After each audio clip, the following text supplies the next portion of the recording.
Hey, this is JC. Welcome to Urban Knife Guy, where we explore the urban lifestyle and jungle survival. Today we're going to have a look at this SOG PowerPint, and this is a multi-tool that I think is pretty underrated.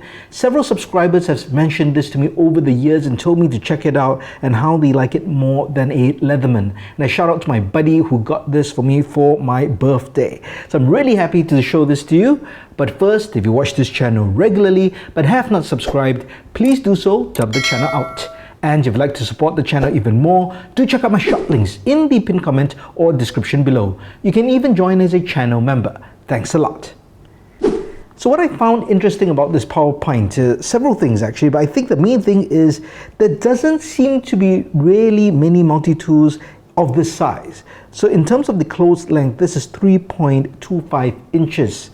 Right? It's actually a pretty good size, but surprisingly, there's nothing this size. It's either much bigger or much smaller. So before I get into this, I'll just show you some comparisons. Now we go on the big. Obviously you have something like the Leatherman, and this is one of the smaller Leathermans in terms of at least the slim profile, not in terms of the length, but this is the skeletal.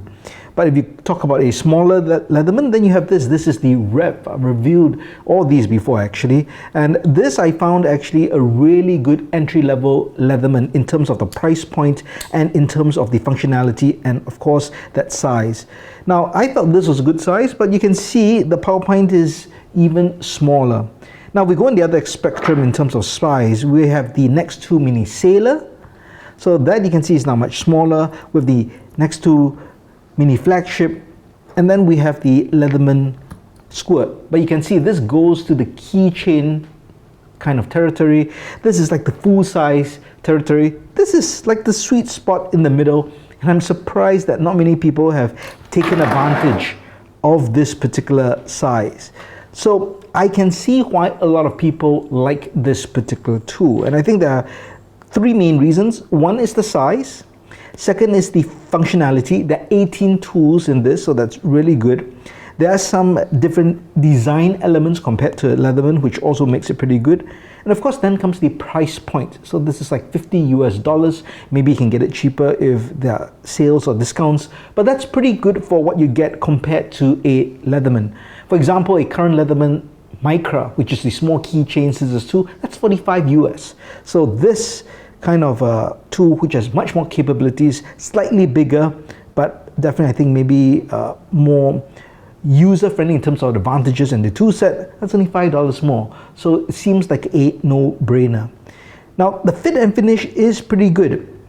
This is a stone wash finish, so it's kind of deliberate. It's not that it's worn out, but which is good. It means that it's going to withstand all these light scratches and it's not going to look all dinged up compared to maybe a satin or even a mirror finish, for example. And overall construction, I was quite surprised. Now this uses their compound leverage system in terms of how the pliers open up. And in fact, it's quite good. You can actually use one hand to kind of open it.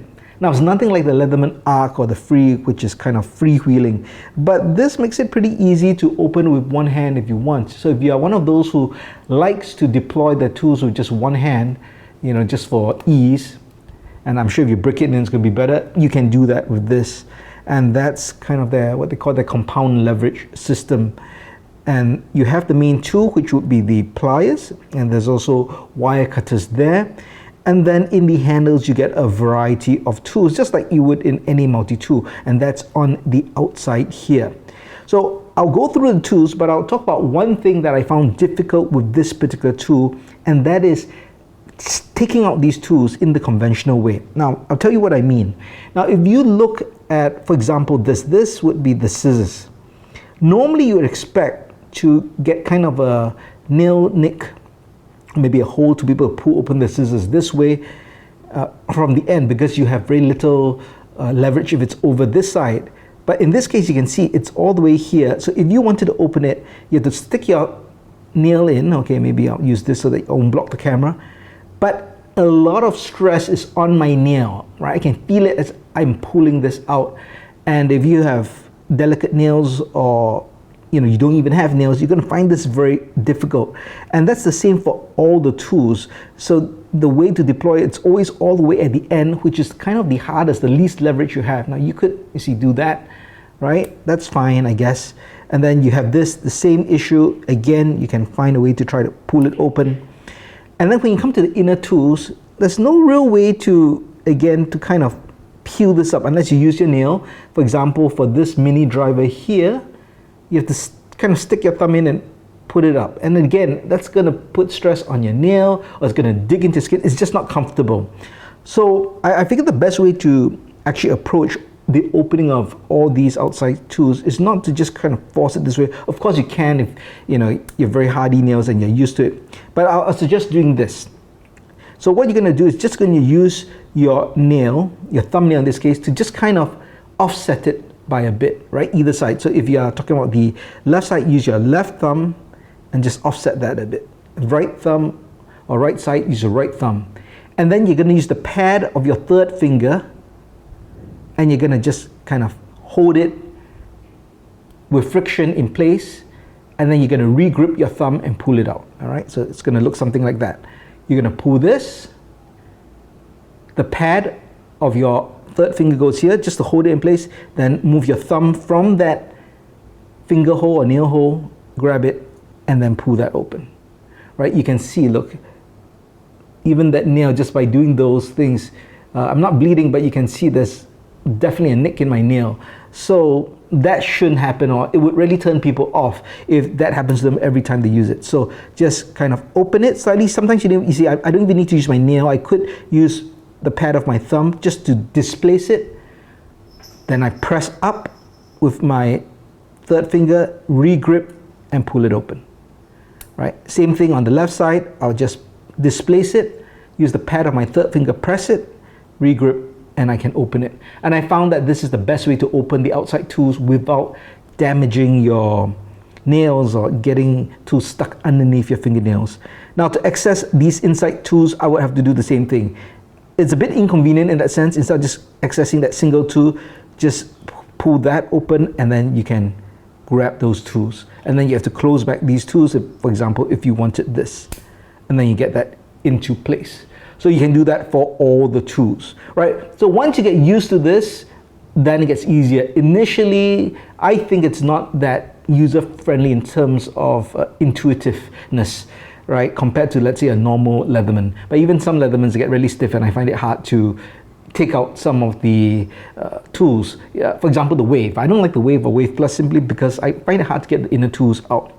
So another thing that I find interesting, at least from a design perspective, although I can see maybe why, is to unlock the tools. Now, all the tools can lock, which is great, so you can use it and not worry. But in order to unlock it, you don't have a one-handed liner lock. You can't even press anything behind. You have to open this up and then depress the lock and then kind of close the tool that way. So to me, this creates multiple steps. So if I'm opening, let's say, this serrated blade. Now, normally with a normal multi-tool, if there's a lock, I could just press that. If it's a liner lock, and close it with one hand. Or I could press the back and I could close the blade again, generally with one hand. With this, you have to open this up. So that's one movement. You have to press this, and notice my fingers are in the way, so that's, to me, a bit dangerous. Then you close that, get the fingers out, and then you close it, and then you close this up. So it's multiple steps just to close it. Now, one can say that's a safety feature because when it's open, then there's no way to accidentally depress that lock, and this won't close on you when you're using it. So I can see that's a valid point. So the question is that feature, in terms of the safety, worth the extra effort of all these additional steps? So that's up to you to decide, but I can see why they would do that from a safety point of view, but it is a bit of a hassle, especially if you're used to tools that you can just close with one hand. But again, if you're talking about in this form factor and the tool sets that you have, I think that's I still think this is a good tool. So I'll just quickly show you some of the tools. We'll just go through quickly. Won't spend too much time on that because you can always check out the specs. You can see we have a regular blade, really sharp, with a all mini driver, kind of a gut hook can opener, and then we have a file over here with a saw as well. And then on this side, serrated blade. And then you can see, okay, to get to this one, I have to be careful. Again, So that's okay. That's the can opener. That was probably a parcel opener, and then we have that Phillips head over here, and we have that scissors. Okay, so the scissors, once again, you have to be careful. You have to kind of open that, grip that, and open it that way. So scissors are pretty good. Again, can't beat the Victorinox. Nothing can beat the Victorinox, but it is pretty good. But it doesn't open up very wide. So it's really to cut thread or paper. You can't really, open it very wide. So that's just something to note. And I believe I had to close this to really use this and get that locked into place. Okay. Okay, so this is now in place. Okay, so you see, that's the thing. So unlock this. An extra tool was open up. In this case, this is the cap lifter, and then I guess another tool over here. Now this locks into place. So some getting used to, not as intuitive to me as some of the other Leathermans or multi-tools, but again, I do know that every tool is idiosyncratic and you have to kind of get used to it. So everyone is different. So you don't really expect to just transfer, I guess, how you use one tool to the other. So that's just something to take note. There's a bit of a learning curve. Now, one I think of the most interesting innovative aspects is this bit driver here, which is actually at the base of the pliers. So using their compound leverage design, they have the space for 1/4 inch hex bit. So something like that. So you can pull this out, put that in here, and now you have a driver. Oh, that's pretty cool. I thought that's really innovative in terms of not having another tool where you open out and slotting it in like other multi-tools. So this is really good, and it is very secure. You do have to kind of press it, but not much strength. I'm not using much strength, and it's in place. It will not turn. So that's really neat. I think it's magnetic as well, so you can place it in, right? So it sticks before you actually close it up. So you can just put that and then close it, and it's really there. So that's really good. Now, the only downside may be is this is quite thick. If your driver or your bit is a bit short, it might be hard to get to recessed holes. Then look for kind of a bit extension that you can add on and then put the bit, and then you can have a longer driver. So still lots of possibilities. So I'll end off by just talking about how you carry this. Of course, you could just carry this in your pocket or a pouch. Now you can get a SOG pouch, and this actually came with this particular one. Now it is designed actually just to take the multi-tool like that, and then there's a MOLLE attachment, which is great, put on your belt or strap to your pack or pouch. But I did find that I could take this particular bit set, put it in, put this in with the clip on the outside, and I still could reasonably carry everything. And that's actually pretty neat. So everything is self-contained within this pouch, that bit set as well as the PowerPint itself. So that's just a little tip and how I would carry it. Well, I have been EDCing this for a few weeks now, and I found it quite useful. Very lightweight, doesn't take up much space, but yes, it's got a lot of capabilities. However, you have to get used to opening and deploying the tools and then unlocking and closing. So that's the only thing to take note of. But in terms of value for money with the tool set and the fit and finish in the make, I think this is definitely a great underrated multi-tool. Now, what do you think of the PowerPint? Do you own it? Do you think it's better than your traditional Leathermans in terms of value, in terms of tool set, and just the overall quality? Let me know your thoughts in the comments below. If you liked the video, please give it a thumbs up, and if you like the content in general, please subscribe to the channel and hit that notification bell. Thanks for watching. Talk to you soon.